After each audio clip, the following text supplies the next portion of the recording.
सम्माननीय मुख्यमंत्री जी का भाषण परसों धौलपुर में हुआ और उस भाषण को सुनने के बाद मुझे ऐसा लगता है कि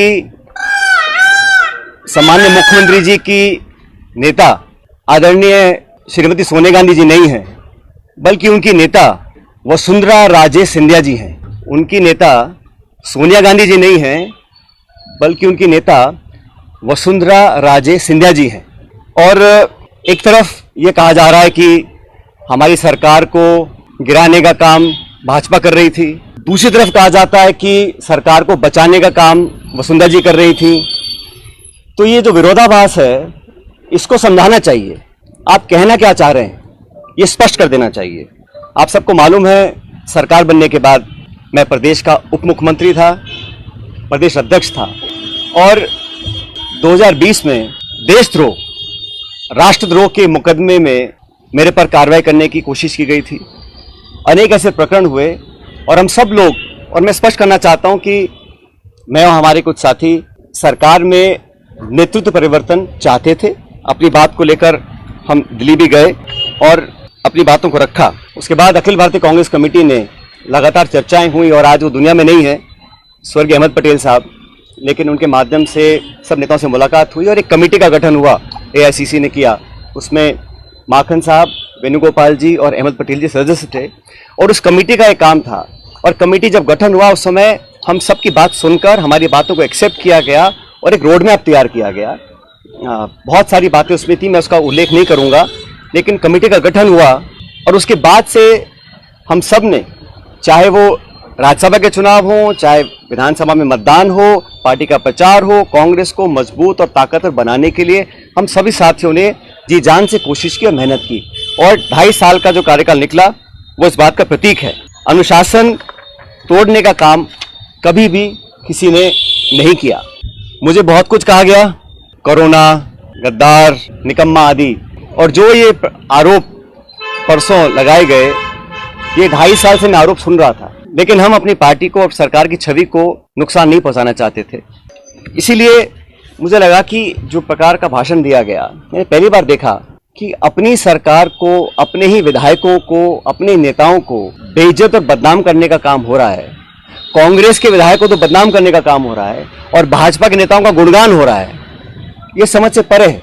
इस प्रकार का जो काम हुआ वो बड़ा गलत है।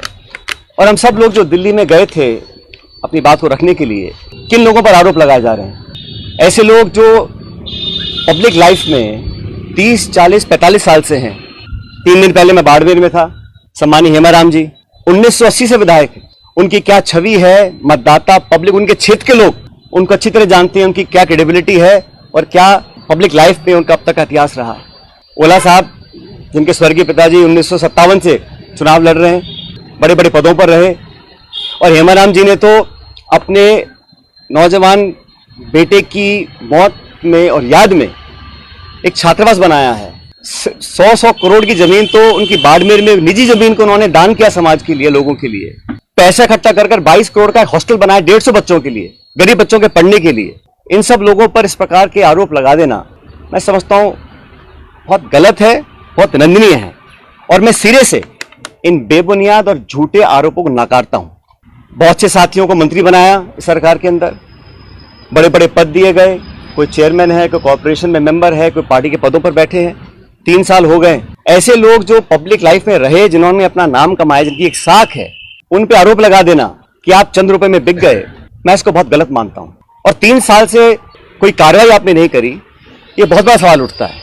साथियों, हम दिल्ली में गए, अपनी बात को रखा और उसके बाद सारे तथ्यों को संज्ञान में लेने के बाद हमारी अध्यक्षा सोनिया गांधी जी ने 25 सितंबर को सम्मानीय माखन साहब और सम्मानीय खड़गे जी को जयपुर भेजा था। आप सब जानते हैं वो विधायकों की मीटिंग हो ही नहीं पाई। सोनिया गांधी हमारी पार्टी के अध्यक्ष थी उस समय। उनकी जो अवहेलना हुई, उनकी जो मानहानि हुई, उनकी जो बेइज्जती हुई, वो गद्दारी थी। इतने सारे विधायक, 20, 30, 40 पता नहीं कितने विधायकों को उनकी इच्छा के खिलाफ इस्तीफा दिलवाया गया, अपनी सरकार को संकट में खड़ा करा गया।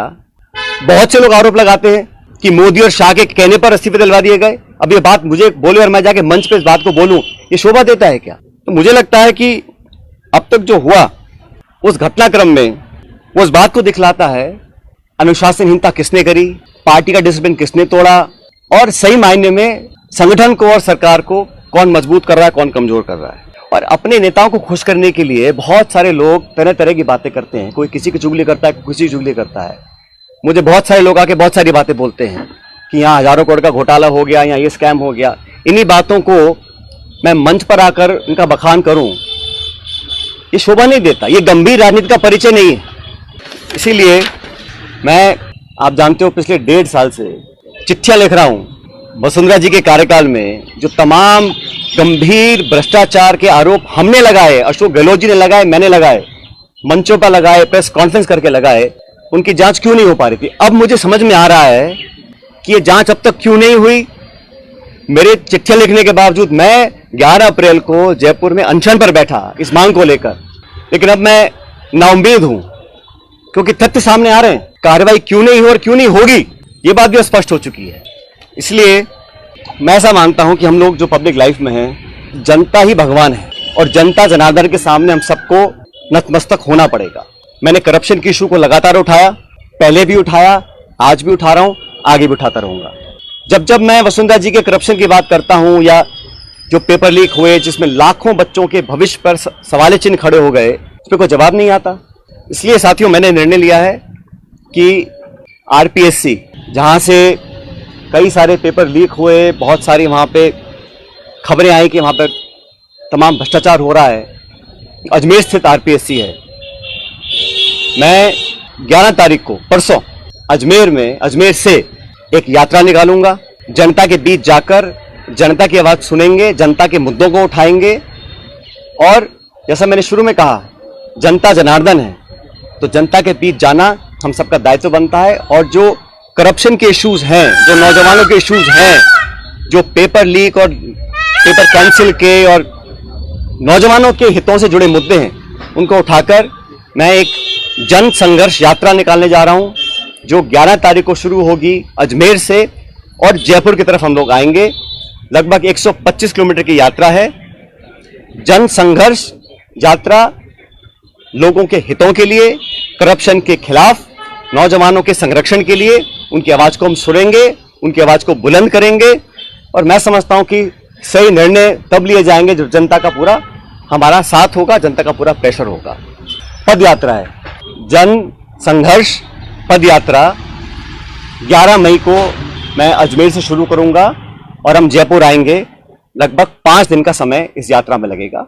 जैसे मैंने कहा, ये यात्रा किसी के विरोध में ना होकर करप्शन के विरोध में है, नौजवानों के पक्ष में है।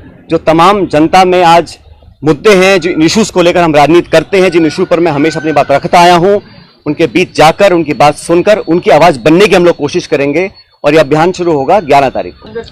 मैंने कहा ना आपको, कुछ लोग ऐसे हैं जो चाहते हैं कि कांग्रेस कमजोर हो, कांग्रेस में फूट पड़े, और जैसे मैंने कहा, बदनाम करने की, आरोप लगाने की, आलोचना करने की, चरित्र हनन करने की कहीं कोशिश अगर हो रही है तो उसको हम नाकाम करेंगे। हमारी पार्टी को जो लोग कमजोर करना भी चाहते हैं उनको हम होने नहीं देंगे। लेकिन पब्लिक इश्यूज पे जो मेरा स्टैंड पहले था, वही स्टैंड आज भी है और आगे भी रहेगा।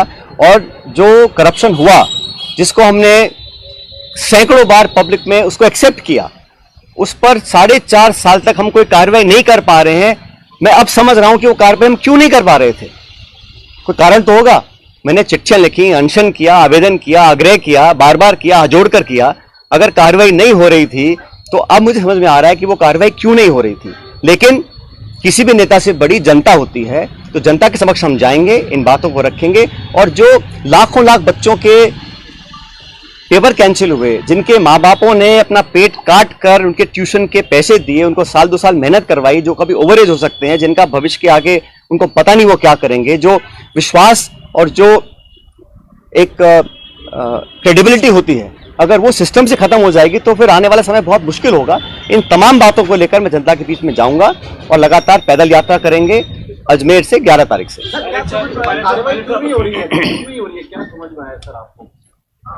मैंने कहा ना, मैंने जो धौलपुर का भाषण सुना माननीय मुख्यमंत्री जी का, उसको सुनने के बाद अब मैं समझ गया हूं कि वो कार्रवाई अब तक क्यों नहीं हुई और मेरे तमाम आग्रह करने के बाद भी क्यों नहीं हो रही। मैं समझ गया क्यों नहीं हो रही है, वो क्या कर रहा हूं मैं आपको।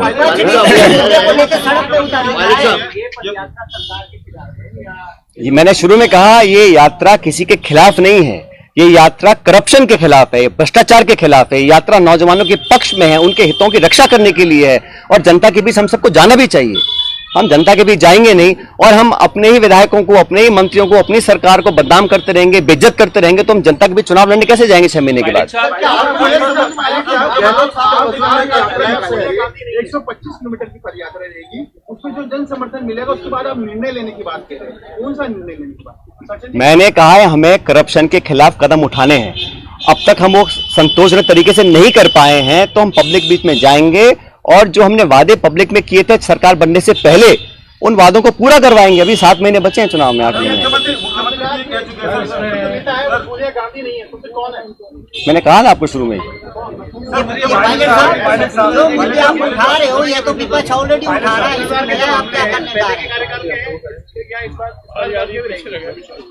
भाई करप्शन तो कहीं पर भी हो, उसके विरुद्ध हम, चाहे वो कांग्रेस पार्टी हो, हमारी सरकार हो, हम तो खुद ही कह चुके हैं कि हमारी 0 टॉलरेंस है करप्शन के खिलाफ, तो उस पर हमें खरा उतरना है। और जो मुद्दे संज्ञान में आए थे, मैंने पूरा लिस्ट पिछली बार आपको किया था, उनमें से कहीं कहाँ कार्रवाई हुई है?